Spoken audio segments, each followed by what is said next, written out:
नमस्कार दोस्तों। आज हम बात करने जा रहे हैं कि वीरवार को किसकी पूजा की जाती है और क्यों की जाती है, और अगर वीरवार का आप व्रत रखना चाहते हैं तो उस व्रत में कौन कौन सी सावधानियां बरतनी पड़ती हैं और कैसे पूजा की जाती है। तो चलिए दोस्तों, आज हम आपको बता रहे हैं कि वीरवार को किसकी पूजा की जाती है। वीरवार को विष्णु जी की और देवों के गुरु बृहस्पति जी की पूजा की जाती है। वीरवार के दो नाम हैं, एक गुरुवार और एक बृहस्पतिवार। गुरुवार जो हम नाम लेते हैं उसके पीछे भी एक छोटी सी कथा है कि गरुड़ पक्षियों में सबसे महान और बड़े माने जाते हैं।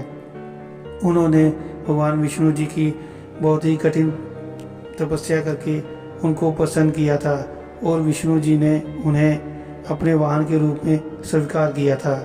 इसलिए गुरुवार को रविवार कहा जाता है और देवों के गुरु जी बृहस्पति थे, इसीलिए रविवार को विष्णु जी और देवों के गुरु बृहस्पति जी की पूजा की जाती है। चलिए अब हम आपको बताते हैं कि ये वीरवार को इनकी पूजा वीरवार को हम पूजा अर्चना कैसे करें जिससे प्रभु जी प्रसन्न हो जाएं। तो दोस्तों, वीरवार की पूजा करने से पहले कुछ चीज़ें आपको इकट्ठी करनी होगी, उनके बिना ये पूजा पूर्ण नहीं होती है। पीले रंग के वस्त्र, पीले रंग की चने की दाल, पीले रंग की भोग की मिठाई जैसे कि लड्डू, ये सारी चीज़ें। तो दोस्तों चलिए अब हम बात करते हैं कि आपको पूजा विधि कैसे करनी है। तो पूजा के लिए आपको सुबह सूर्य उदय होने से पहले उठना है, स्नान करना है और पीले रंग के वस्त्र धारण करने हैं। पीला रंग विष्णु जी का प्रिय रंग है। जैसे ही आप मंदिर में या फिर आपके घर के मंदिर में जाकर पूजा अर्चना के लिए प्रभु जी के चरणों में बैठेंगे तो आपको सबसे पहले धूप जलाना है।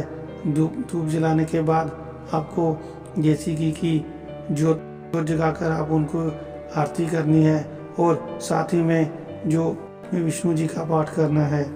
दोस्तों, ये अगर आप घर पे पूजा कर रहे हैं तो आपको ये पूजा करके लड्डू का भोग लगा देना है और माथा टेक लेना है।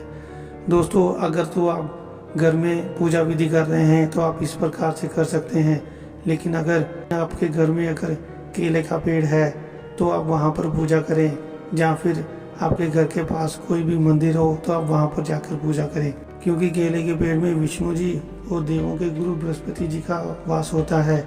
तो अगर आप मंदिर में जाकर पूजा करेंगे तो वह बहुत ही अच्छी होगी, क्योंकि हम वहाँ पर केले के वृक्ष की पूजा करते हैं, वह भी बहुत ही महत्वपूर्ण है। तो जैसे ही आप मंदिर में जाएं तो केले के पेड़ के सामने बैठकर पहले धूप जलाएं, फिर जोत जलाएं और वहीं पर बैठकर विष्णु जी का पाठ पढ़ें।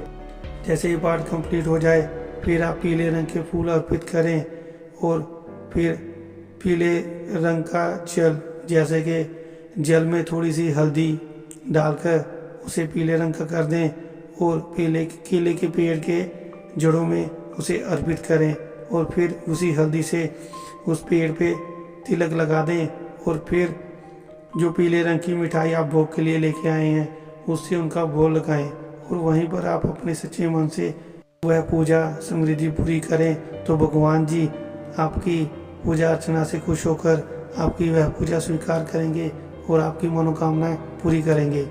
दोस्तों, ये थी पूजा विधि। अगर आप व्रत रखना चाहते हैं तो कुछ चीज़ों का आपको ध्यान रखना होगा, वह चीज़ें आपको उस दिन नहीं करनी है।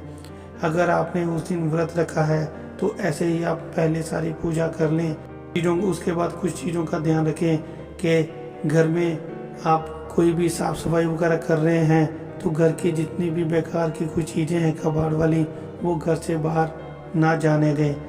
उस दिन आपको अपने बालों को नहीं धोना है और ना ही उस दिन कोई कपड़े वगैरह घर में धोने हैं। इन चीज़ों का आपको खास ध्यान रखना होगा। अगर आप उस दिन किसी चीज़ को दान भी करना चाहते हैं तो उसे पीले रंग की चीज़ों का ही दान करें, जैसे कि किसी भी मंदिर वगैरह में पीले रंग की चने की दाल वो दान कर दें। और एक ख़ास बात है दोस्तों, उस दिन आपको सिर्फ फल का ही सेवन करना है, उस दिन आपने नमक वगैरह नहीं खाना है। तो कोशिश करें उस दिन जो आप फल खा रहे हैं उसमें केले का जो फल है वो आपको नहीं खाना है, क्योंकि आपने केले के वृक्ष की पूजा की है, वो विष्णु जी का निवास स्थान है। तो अगर आप केला खाएंगे तो विष्णु जी उससे रुष्ट हो जाएंगे और आपकी पूजा अर्चना स्वीकार नहीं करेंगे। तो ये कुछ खास बातें हैं जिनका आपको ध्यान रखना है। अगर आप ये सारी बातें अच्छे से फॉलो करेंगे और अपने अच्छे मन से प्रभु जी की पूजा भक्ति करेंगे तो इससे आपके घर में सुख शांति बनी रहेगी, धन समृद्धि वगैरह आएगी, और जितने भी आपकी कुंडली के बृहस्पतिवार के दोष हैं वो सारे के सारे दूर हो जाएंगे और आपके सारे के सारे बिगड़े काम बन जाएंगे। दोस्तों, अगर आपको हमारी ये जानकारी अच्छी लगे तो लाइक और सब्सक्राइब जरूर करिएगा।